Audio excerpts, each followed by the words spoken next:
Hey there, everybody. How's it going? This is Jackie Van Ham with another awesome episode of On the Throttle. Again, this is Jackie with my buddy Josh, bringing you all of the newest news going on out here in motorcycling and power sports. Welcome to another great episode. If you missed last week's episode, first of all, shame on you. Secondly, make sure you go click on down thread, whether you're looking over or whether you are watching us out there on the Facebook or on the YouTube. All of these videos live forever and ever out here, right, Josh? And last Yes, week's show was a extra fantastic show, if I do say so myself. of We covered a course. lot of really awesome motorcycle themed gifts for the holiday. Just a really fun, super good show. But It was all definitely that fun. being it was definitely fun, right? We had lots of great Yeah. gift ideas, lots of cool stuff going on. This week, however, we have even more, a little bit of breaking news going on out here for the end of the year. For me, I have got some news from the folks over at Honda and Harley Davidson. Everything's coming up roses for Honda. Harley Davidson also has a couple little nuggets of news. And what do you got going on in your neck of the woods, Josh? I have a weird bike from a weird place. That is the first part of it. And then I figure out how to make a fast rider and what fast riders want. So we're going to talk about those two things. Very interesting. Well, we're all going to have to stay tuned for that story and all of our stories after this word from our sponsor.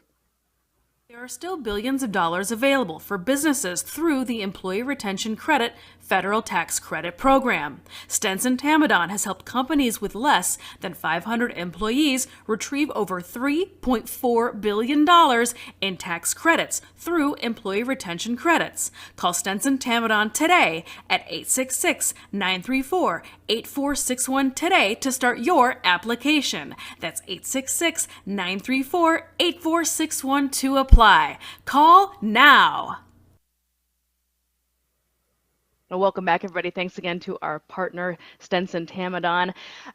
Our show for today, as mentioned just a few moments ago, I'm going to be jumping in a couple stories from Honda and then a couple of little nuggets of stories from the folks over at Harley Davidson. So make sure you stick around. Let's go ahead and jump right into my very first story for today.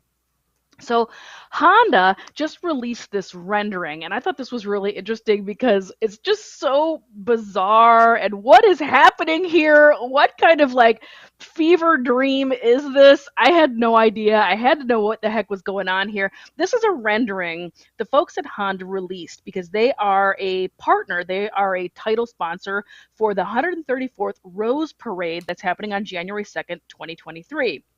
Honda's Forever Determined Rose Parade float showcases Honda's commitment to making people's lives better by constantly advancing mobility through innovative technology and sheer determination.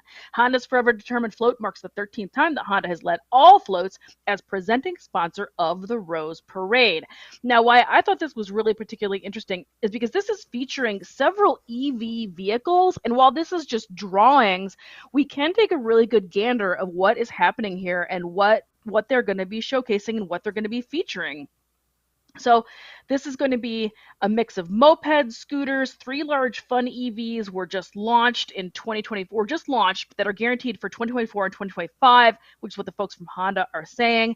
So we're ready to like catch glimpses of these things. And that is what is going on in this rendering for the Rose Parade. The float shows several Honda vehicles, including the all-electric Prologue SUV, the Acura ARX06 hybrid race car, a Honda Jet Elite 2 plane, and a prototype Honda EVTOL, electrical vertical takeoff and landing aircraft, personal landing aircraft, Josh. Also nestled in there is what is simply described as a Honda electric motorcycle. Total vague booking going on, right? The rendering shows a naked motorcycle that looks very similar to the Honda CB500F, but with a large module towards the front, next slide please, that houses the batteries and electric motor in place of the engine.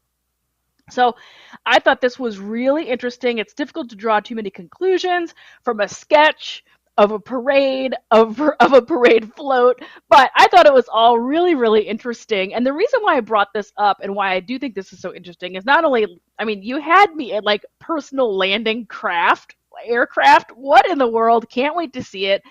But I thought this was really fascinating because this is taking place as part of the Rose Parade. So this is a very non-traditional, in my mind, place to be promoting and marketing electric vehicles. Traditionally, up until now, when we're talking EV out here in the motorcycle and power sports space, these things are all kind of launched and directed directly at like motorcycle consumers. I'm not catching a lot of these companies wanting to go fish around in other ponds, but that, in my mind, has to happen. We have to start turning people that are not already motorcycle consumers into consumers of these EVs in order for them to be a success. So I thought that this was really interesting that they're showcasing these cars, this aircraft, motorcycles, scooters, mopeds, a lot of their EV or all of their EV projected lineup and prototypes as part of the Rose Parade that's happening at the very beginning of January. I, for one, will be tuning in, and I cannot wait to see what is going to happen at the Rose Parade with the folks over at Honda. Josh, what do you think about this story? It's interesting because I mean, we talked about it briefly beforehand, and I do think you're right. It's where we're going to need to find non-motorcycle people to get them into motorcycling. The old school of you're just a bad dude and you suddenly you get 10 cool points as soon as you get on a motorcycle isn't enough to sell motorcycles anymore. So getting people into mobility and realizing that, hey, there are ways to do this that are good, that are environmentally sound, that yes, I think this is the right way to do it. And hey, it's worth a stab at it, especially when we're looking at how fast so many things are changing. It's worth a stab. Absolutely. You know, the face of marketing, the face of power sports took a very drastic change in 2020 due to COVID and several other factors. So I think that we really need to start kind of going back to the drawing board as far as marketing these products to new and potentially new consumers and customers. So again, just really, really interesting. And I cannot wait to see it. I've already said it 3 times. I'm going to say it again. Personal aircraft, Josh. I am here for it. I cannot wait. Let's go ahead and jump into your first story for today. What you got going on? So for me, this is, I mean, as soon as I saw this, me and about 10 people that I know were all like, yes, yes, we like it. Then we heard some other stuff where we're like, how much do we like it? So this is the GPX 450 Rally, and yes, it is coming to America. So the Cove is the brand initially. GPX is the one who's selling it. So that means the full name of this is, let me get my sheet of paper here, the GPX Moto Cove FSE 450 Rally.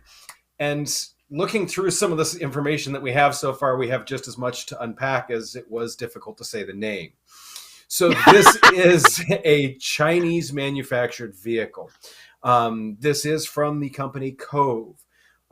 They are going to be marketing and selling it through the GPX dealerships here in the US. GPX currently sells a fair number of the like mini motos and things of that nature, anything from 50 to 125cc, small dirt bikes, pit bikes, things of that nature. You go online, you look, there's, I counted like 68 or 69 dealerships here in the US. There's one about an hour from me is all. That being said, they're saying it is listed as a competition, lightweight, long range rally bike. So they are claiming this is the first mass produced Dakar style rally bike. And when you see the pictures here, it's got that look to it. So it is packed with features and performance. So as I read this, and I hate to say this, this is the Chinese manufacturing advertising coming through this. As you go through and read this, you can tell this is loosely translated into English by someone that is not their native language. But nonetheless, it is a very interesting styling with it. It is powered by the Zhongshan 450 with electronic fuel injection and with a 6-speed transmission. So to me, there's already some good stuff in this. The Zhongshan motors are known as being about as reliable as an anvil, so we're in pretty good shape there. They're saying it is designed to be raced. They are promising, we don't have specs on it yet, but they are promising fully adjustable suspension, and they're saying that this bad boy will carry up to 8 gallons of fuel. I saw another photo of it that actually has 2 gas caps in the front and another one in the back, the way like a 690 KTM has. So very interesting stuff like that. The other thing that I thought that was very interesting with that is this is all going to come in with basically about a $9,000 MSRP, which when you look around, that's pretty untouchable by anything else that's even remotely close to this. So, like I said, in unpacking all of this, I mean, I'm excited, but this seems kind of unicorn-esque. But then there's a few things that make me ask some questions. So all in all, I mean, I'm super stoked for this. They are not taking orders for it yet, so I can't even give them my money if I want to. They say deposits will be taken when full production is in place, which is early 2023, which is Yeah, next week. yeah. So that's I'm super stoked about this. I want to see more. To me, this could be the catalyst that brings more of these bikes in. What do you think, Jackie? You gonna ride it? Well, I love that. First of all, I love the styling of it. I do think it's an Yeah, incredibly sharp bike. I am not here to like bash on Asian-made bikes. I think that there are a lot of really, really very good companies yeah, that we've talked multiple times on the show about are already in bed with much bigger manufacturers. So I feel yep. like if they've got the trust of these great big huge companies in them, then obviously they're probably putting out a quality product. So I am here to give them a high five and kudos just for the styling alone. I think it's a great looking bike. I love that nasty looking second photo you had in there of that 12 o'clock boy high wheelie happening in the sand. That, Yes, that's a please. promo photo that Yes. they have. I mean, to me, that is the yeah, that photo right there. That is the best way to promote this. To be like, yeah, you don't think it can do it? Yeah. Yeah, it can. Yeah, completely bananas. And at $9,000, very, Yeah. very interesting machine for sure. I'm really curious about this. And as far as these types of bikes goes, that leads us right into my next story for today's program, Josh. My second story for today was talking a little bit about a couple little delicious morsels, some tasty nuggets of news coming from the folks over at Harley Davidson. And my first story for today is the fact that indeedly do, a handful of Asian made Harley Davidson branded motorcycles have popped up on the internet again after years of rumor and speculation and will they or won't they. It's like an episode of Friends with Ross and Rachel out here, right? Finally, these bikes are indeed real, they're happening. And these bikes are a handful of Asian made, as I mentioned, Asian made motorcycles with the Harley Davidson branding on them. They are the HD 350 and HD 500, respectively. The one on your screen right now is the HD 350, the smaller of the two. Great, really interesting flat track, back end styling to this. I think this is incredibly sharp and very, very cool. Let's jump into the specs a little bit in case you have been hiding under a rock and have not heard all the storytelling about these bikes. Let's go ahead and chat about it. The idea of a small parallel twin Harley was first announced way, way back in 2019. Remember that, gang? That was pre-COVID. That was like 25 years ago. As part of a plan to join forces with China's giant, here we go again, Quinjiang Group. But not one, but two such bikes have been type approved for sales in China. Originally, this was part of the 338R, reflecting a 338 capacity achieved by combining the stroke of, for shortening, I'm going to say QJ Motors. QJ Motors 300 twin with the bore of its larger 500cc motor. However, since then, the Chinese firm has introduced its own 353 version of the engine, and that is the unit that is going to appear in the smallest of the Harley Davidsons, internally called HD350, but wearing badges that appear to read X350 on them. So I'm not sure, exactly what the end of the day, what the title of this bike is going to be. It does say clear as a bell though right on the side, X350. So I'm guessing that that's probably what they are going to stick with. The HD350 might just again be internal language. So this is loosely based, begged, borrowed, or steal off of the Benelli bikes. Benelli also is manufactured by QJ Motors. So really, really interesting. There's a lot of debate on the internet out here about whether these bikes will end up in different markets or not. My vote is no. We will, of course, all be waiting. And the minute that news breaks, we'll bring it to you here on the program. So make sure you hit notifications on. But my belief is these are strictly going to live in Asia market. Again, it makes sense. There's a bigger demand for smaller displacement machines over there. This helps dodge some import tax by them being fabricated overseas. Let's go ahead and check out the next slide. It's going to show you that 500. This has been pretty universally panned by the internet. Not a lot of big fans of the styling on this bike going on. I think it's okay. I mean, it is what it is. It definitely, in my mind, is referencing a lot of Benelli vibes. I think the 350 is a little cooler. I like that. I like that tail end section particularly a little bit better. So that's my first little delicious nugget in Harley Davidson land of news that's going on out here. My second nugget is again just these little morsels, little tastes of things happening over at HD. This is the fact that Harley Davidson seems to be moving forward with some headquarters, some HQ repurposing plans. Since COVID time, Harley Davidson has had an awful lot of their employees that are in a work from home situation, which I'm here to say, heck yeah, heck yeah, if your job can be done online, if you can go ahead and call in to do it over Zoom, you should be entitled to work wherever the heck you want. I'm that person to here to champion them. And the current CEO of Harley Davidson is in agreement. Jochen Zeitz has made a couple of different announcements saying that they are going to do something different with the headquarters because not only do they have a great big huge building that people used to kind of sort of work in, they have multiple huge parking lots that now are a bit obsolete because they don't have people driving into work or riding into work anymore. So back in October of 22, again, CEO Jochen Zeitz talked about the importance of remote and flexible work to the company going forward. Again, he is a fan and supporter of this. Since employees hadn't been called back to Milwaukee headquarters since the onset of work from home at the beginning of the pandemic, Zeitz also said that the company would be repurposing that space in ways it wasn't ready to discuss yet. They still aren't discussing it, but they did put in an application with the city of Milwaukee saying that going forward they do want to do something different with it. So we're all going to have to wait and see what happens. But on the edge of that little bit of news is the fact that this year, for the very first time, Harley Davidson, well, for the first time that I can think of, Harley Davidson is hosting its own Harley Come Home, Harley Homecoming event. It is happening in July of 2023. There's no really huge further details of it, not yet, because their great big huge digital launch also was announced that it's going to be taking place in January. The exact date of that will be January 18th. They'll be rolling out some bikes, and I'm anticipating some news about that Harley Homecoming as well. So are they going to turn those parking lots into some sort of structure or something for the Harley Homecoming?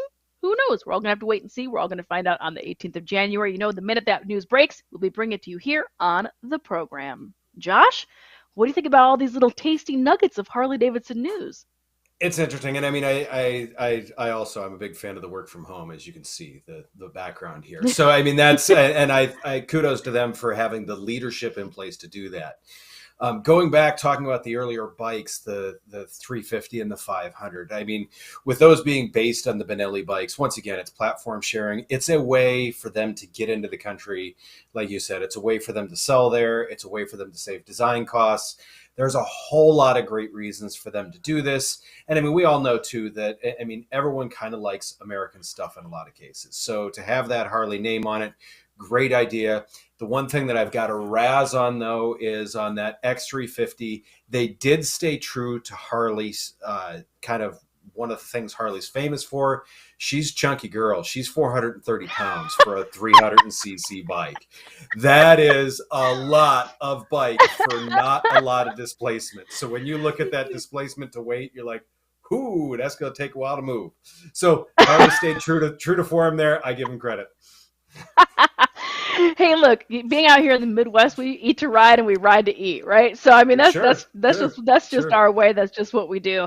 But yeah, seeing as the Harley Davidson several years ago, they had that Street 500 and the Street 750, Yeah. which were again universally panned here in this country. They went over like a box of lead.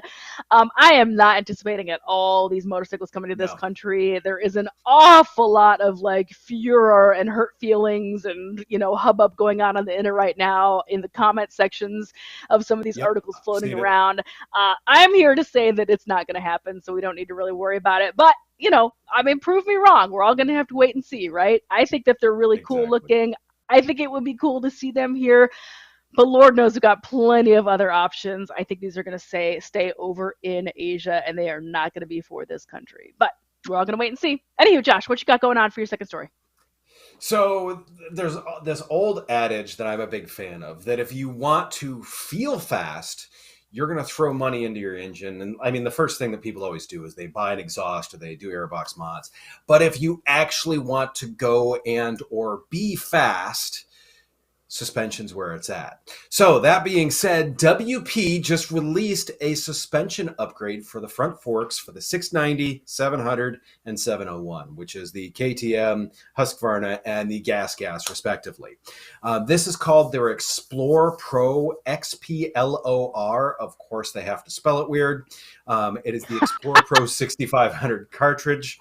It's an interesting setup. It's a closed cartridge setup that uses the stock rods. So all the stock externals, you pop those all apart, you drop these in, you can use your stock springs with it. Obviously, if you're going this far into it, you're probably going to change the springs for your weight, things of that nature. It uses separate pressurized compartments to give that consistent dampening that sometimes you get when you start to get the oil a little bit hot in those. It also helps prevent that internal cavitation that can sometimes cause those weird spots in the suspension. It does all this somehow with less oil. So they didn't have much of the design on this. I spent probably a solid 45 minutes looking this up because, of course, I see something new. I need to see how it works. I wasn't able to find much on it yet. To me, they say, I mean, typically it's a 2-3 hour job to pull out the guts, slide them back in, get everything refilled. The nice thing with this does have adjustable compression, adjustable rebound, and adjustable preload on this. So you've got as much suspension adjustment as you need. So if you're going to put a rally tower on the front end and you ate too many cheeseburgers, you can go ahead and crank up the preload. If you're taking that stuff off because you're going to go hammer it around the woods, and you're hammering around the woods less than you're eating cheeseburgers, you're obviously going to lose that weight. So you can go ahead and back that off a little bit. I These feel a little are attacked, Josh. I feel a little no, attacked. no. Well, I mean, it's a 690 KTM. You're not touching the ground anyways, Jackie. So just twist it and No. go. Yeah, no. So these aren't cheap, but to me, it's 900, approximately $951 for the pair. To me, the thing that I love about this, though, is it like I said, it's not necessarily cheap, but if you add an exhaust and an air cleaner on, the performance that you're going to get from that, you're probably at about the same money. When you look at how these are set up and how much better they're going to make the front end of these bikes feel, well worth it. And as I said before, if you want to feel fast, you're going to add horsepower. If you actually want to go fast and are fast, you're going to add suspension pieces. And that is exactly where these fit in. Great addition. I am looking forward to seeing it, and I need to test ride on these too. I need to verify everything that we talk about. So, but to me, to have these on the bike is a great addition, and it's a great way to make sure that bike is even that much more versatile. So yeah, I'm all for them. Plus, this top cap looks pretty good, don't you think, Jackie? It's dead sexy. I do love the super Yeah. hyper adjustability of these. You get what you pay for. You're right. They're almost $1,000, but there is Yep. so much flexibility, no pun intended, so much flexibility in how you can adjust these and set these up and dial them in for your exact specific scenario. Yep. Well worth to me. You're right. While there is no replacement for displacement, as the kids say, suspension is absolutely where it's at as far as Yep. actually making the bike go, turn, handle, and get you from point A to point B. There, it is absolutely at the top of the list. Seeing as somebody who has had to make adjustments to dirt bikes, no big surprise there. I'm 5'2".